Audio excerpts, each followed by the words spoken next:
हम गुफ्तगू, तकरीरें, वास ये बहुत सुनने के आदी हो गए हैं।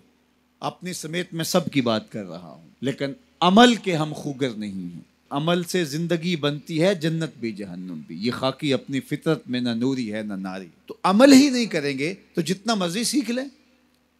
एक बंदा रोजाना डॉक्टर के पास जाता है, अच्छे से अच्छे डॉक्टर का रोजाना इंतखाब करता है, पूरा वक्त देता है, फीस भी अदा करता है और उससे नुस्खा भी लिखवाता है और ला के घर में दाराज में रख देता है। अगले दिन दूसरे डॉक्टर के पास जाता है और उसको सारी तफसील बताता है, वो उसकी तशखीस करता है, फिर तदबीर करता है, नुस्खा लिखता है, फिर वो नुस्खा लेके आके घर रख देता है और तीसरे दिन तीसरे डॉक्टर के पास जाता है। तो वो 20 साल भी लगा रहे तो बताओ उसे कोई फर्क पड़ेगा? यार मैं अच्छे अच्छे डॉक्टरों के पास गया हूं, उनके कीमती कीमती टेस्ट मैंने करवाए हैं जो उन्होंने बताए हैं। मियाँ दवाई खाई है? कहा नहीं, वो मैंने कभी नहीं खाई। जाता हूं, डॉक्टर जो कहता है ये टेस्ट करवा के लाओ, वो टेस्ट भी करवा के लाता हूँ, तशखीस मुकम्मल हो जाती है, फिर वो नुस्खा लिखता है, ला के दाराज में डाल देता हूँ। मेडिकल स्टोर पे कभी नहीं गया, दवाई खरीदी नहीं, कभी इस्तेमाल नहीं की। रोजाना डॉक्टर बदल लें, लेकिन अगर दवाई इस्तेमाल नहीं करेंगे तो किस तरह सेहत पर कुछ असर पड़ सकता है? यही तो हम सब कर रहे हैं। तकरीरें रोज सुन रहे हैं, वाज सुन रहे हैं, तलकीन सुन रहे हैं, लाइव भी सुन रहे हैं, मीडिया पे भी सुन रहे हैं, इलेक्ट्रॉनिक मीडिया पे भी, सोशल मीडिया पे भी। इतनी माजी के अंदर तो लोग तकरीरें नहीं सुनते जितनी आज सुन रहे हैं, लेकिन सुन रहे हैं।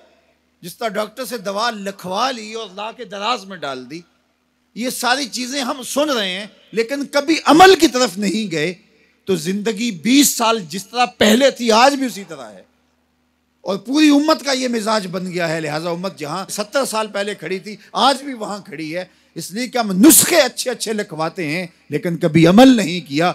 अगर अमल के खूगर बन जाए तो हमारी जिंदगी बदल जाए और ये उम्मत मुस्लिमा जो पस्तियों का शिकार है, ये उरूज और बांकपन का नूर पा जाए। तो अमल के खूगर हम अपने आप को बनाएं। हमारा सिर्फ समात की हद तक दीन है। वो एक गैर मुस्लिम ने इस्लाम कबूल कर लिया, नौजवान था। तो एक दिन दोस्तों के साथ, जो उसके मुसलमान दोस्त थे, कहीं किसी जगह पे गया तो नमाज का वक्त हो गया। तो लोग गए, जितने भी लोग थे उन्होंने जल्दी जल्दी नमाज पढ़ी जिस तरह हम पढ़ते हैं, और पढ़ के आके वो खाने की टेबल पे बैठ गए और उस दोस्त का इंतज़ार कर रहे हैं जो नौ मुस्लिम था। वो आ नहीं रहा, आधा घंटा लग गया। आधे घंटे के बाद आया तो सारे कोसने लगे, तूने इतना वक्त लगा दिया। तो वो रो पड़ा। उसने कहा कि असल तुम मुसलमान हो, तुम्हें प्रॉब्लम नहीं है, तुम्हें मसला नहीं है। मैं नया नया मुसलमान हुआ हूँ, तुम तो पैदाइशी हो।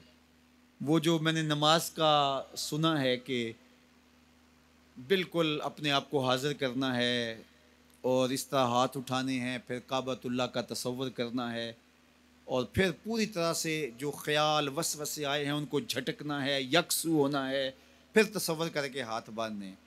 तो मुझे उस पर कुछ वक्त लग जाता है और इसलिए लेट हो गई। और तुम तो माशाल्लाह पैदाशी मुसलमान हो, तुम्हारे लिए तो ये मसला कोई नहीं, तुम तो ऐसे जाते हो, खड़े हो जाते हो।